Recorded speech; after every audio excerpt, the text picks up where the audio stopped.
Half KG boneless mutton తీసుకొని వీడియోలో చూపించిన విధంగా జంపులు పీసులుగా కట్ చేసుకున్న తర్వాత దానికి సరిపడినంత పసుపు, హాఫ్ స్పూన్ ఉప్పు, 1 స్పూన్కు కొంచెం తక్కువ కారం వేసి 1 స్పూన్ అల్లం వెల్లుల్లి పేస్ట్ వేసి మసాలా అంతా ముక్కలకు బాగా పట్టేటట్టు బాగా కలపండి.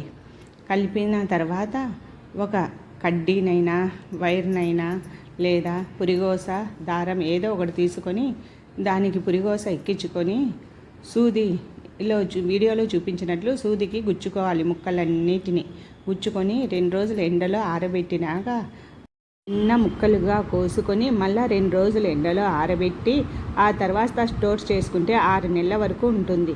దీనిని కొంచెం నూనె వేసి కడాయి మీద చిన్నటి మంట పైన వేసి నూనెలో వేయించుకోవాలి. సన్నటి సెగపై వేయించి ఇది అన్నంలో అయినా పప్పులోకైనా రసమన్నంలోకైనా తినడానికి సైడ్ డిష్గా బాగుంటుంది.